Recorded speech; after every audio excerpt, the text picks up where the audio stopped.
मस्त झाली भाजी. एक नंबर कार्यक्रम. प्रत्येकाने एकदा का असताना ह्या भाज्या खाऊन बघितल्या पाहिजेत.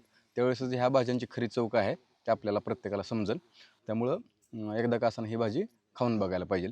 आणि ह्या भाज्या शरीरासाठी पण खूप पौष्टिक आहेत. नमस्कार, मी तानाजी. तर आजचा आपला बेत आहे अशी एक भाजी, जी भाजी मी शाळेत असताना आठवड्यातनं हमखास 2-3 वेळा माझ्या डब्याला असायची. आणि त्या भाजीच्या माझ्या तर लय आठवणी आहेत. त्याचबरोबर बऱ्याच जणांच्या त्या भाजीच्या आठवणी असलेल्या. तर ती भाजी आहे कुंजीरची भाजी. आणि ही कुंजीरची भाजी पण आजकाल जास्त कोण नाद करून खात नाही, का तर ही तणवर्गीय वनस्पती आहे, रानभाजी आहे.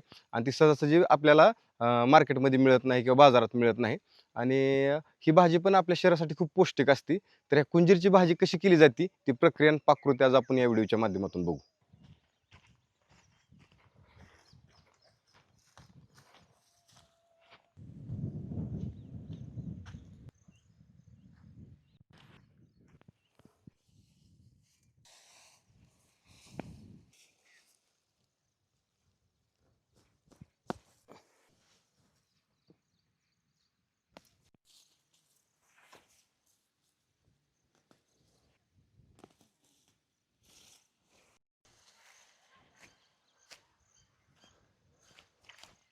एवढा कुंजीर काढलाय, ह्यात आता एक चांगली भाजी होऊ शकते.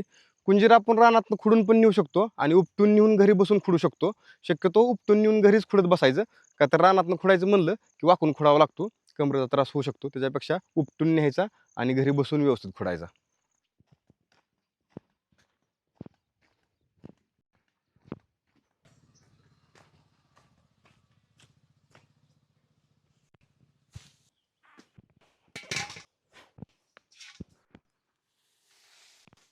आता कुंजीर नीट करताना ही कुंजीरचं शेंड शेंड खुडून घ्यायचं, त्याचबरोबर आजूबाजूची पाने खुडून घ्यायची. आणि कुंजीर नीट करायला काही जास्त त्रास नाही. एका भाजीपुरता कुंजीर एक साधारणतः 5 ते 7 मिनिटात आपला नीट करून होऊ शकतो.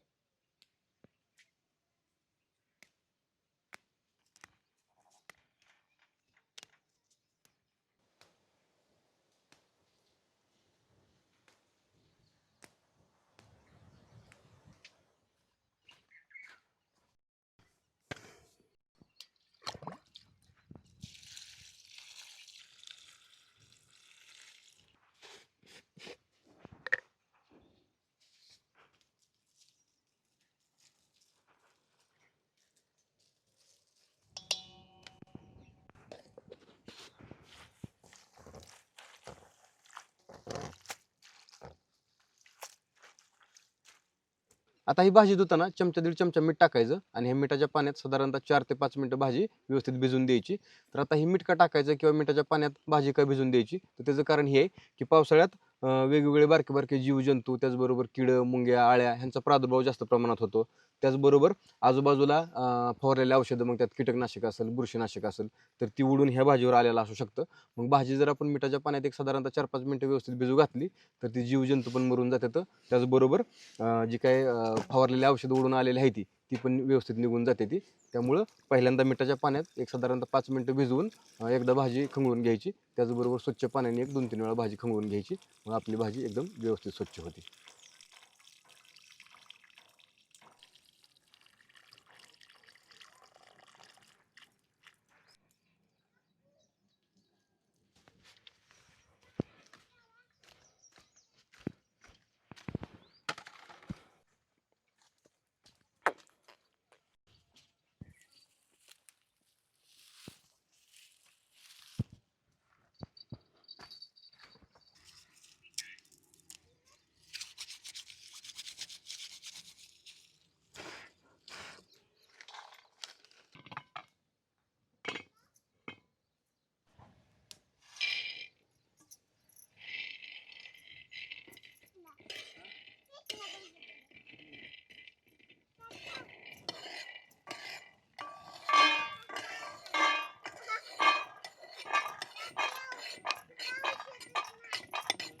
आता ह्या भाजीला जी काय फोडणी द्यायला आपण माल मसाला घेतलाय, त्यात 20-25 लसणाच्या कुड्या येत्या, खोंगा दीड खोंगा भाजलेला शेंगदाणा येतं, 1 चमचा मीठ, 1 चमचा चटणी. तर ह्या भाजीला पण काही जास्त माल मसाला लागत नाही. थोडक्या माल मसाल्यातच ही भाजी होती. आता आपण ही 4 जिन्सा आणि तेल म्हणजे 5 जिन्सातच ही भाजी एकदम ओके.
2 पळ्यात तेल वाटायचं.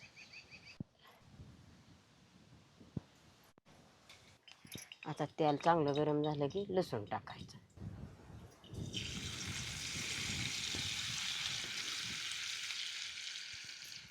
आता चटणी टाकायची. आता मीठ टाकायचं. आता शेंगदाण्याचं कूट टाकायचं.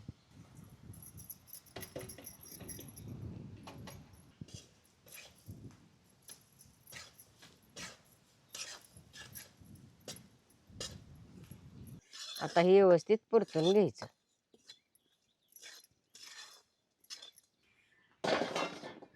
आता भाजी टाकायची.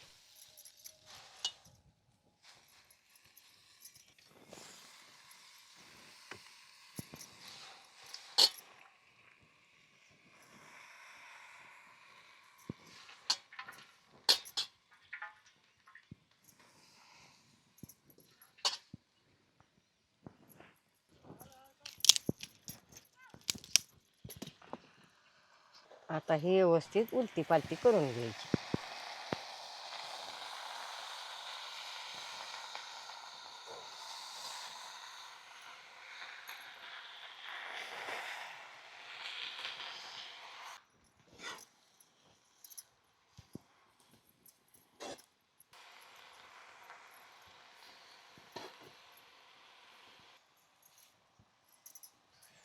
हिला आता थोड्या वेळ झाकून ठेवायची.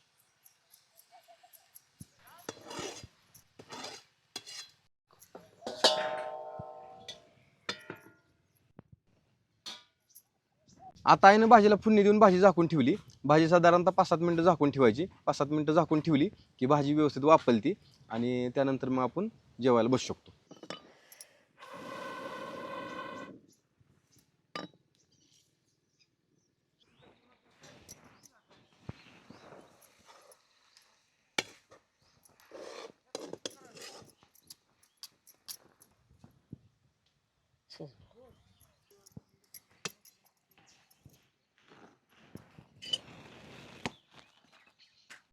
हा बस. ही घ्या ग भाजीवर खा. कशी झाली भाजी? चांगली झाली.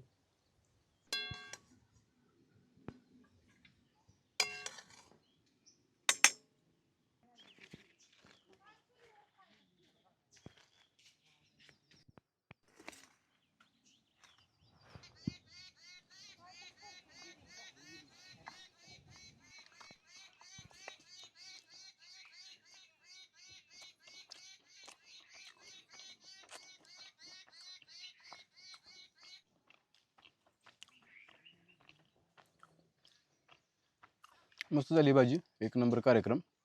मी तर प्रत्येक व्हिडिओमधनं भाज्यांबद्दल माहिती आणि ही भाजी अशी लागते, ती भाजी तशी लागते, ही तर सांगतच असतो. पण प्रत्येकाने एकदा का असं ह्या भाज्या खाऊन बघितल्या पाहिजेत. त्यावेळेसच ह्या भाज्यांची खरी चव काय आहे ते आपल्याला प्रत्येकाला समजेल. त्यामुळं एकदा का असं ही भाजी खाऊन बघायला पाहिजे. आणि ह्या भाज्या शरीरासाठी पण खूप पौष्टिक आहेत. जे काही शरीरासाठी महत्त्वाचे पोषक घटक आणि पोषक तत्व आहेत, त्याचबरोबर खनिज आहेत, तर ती ह्या भाज्यात भरपूर प्रमाणात असतात. आता कुंजरच्या भाजीत कॅल्शियम भरपूर प्रमाणात असतं, लोह भरपूर प्रमाणात असतं, त्याचबरोबर फायबर भरपूर प्रमाणात असतं. आणि ही सगळी खनिज पोषक घटक आपल्या शरीरासाठी खूप महत्त्वाचे आहेत. त्यामुळं आठवड्यातून 2-3 वेळा तरी आपण ह्या भाज्या खायला पाहिजेत. आणि ही भाजी पावसाळ्यात जास्त उगवते, अशी पण उगवतीच, पण पावसाळ्यात जास्त प्रमाणात असते. कुठेही आपल्याला आजूबाजूला गेलं बांधबांधोऱ्यावर मोकळ्या रानात ही भाजी मिळून जाईल. तर असा हाच आपला कुंजिराच्या भाजीचा व्हिडिओ. तर आशा करतो ही व्हिडिओ तुम्हाला आवडला असेल. जर तुम्हाला ही व्हिडिओ आवडला असेल तर आपल्या भटकताना यूट्यूब चॅनलला तुम्ही सबस्क्राईब करू शकता. त्याचबरोबर आपल्या भटकताना या फेसबुक पेजला तुम्ही फॉलो करू शकता आणि कमेंट करून मला तुमच्या प्रतिक्रिया कळवा. आणि नंतर लवकरच भेटू अशाच नवीन व्हिडिओच्या माध्यमातून. तोपर्यंत धन्यवाद, टाटा, बाय बाय.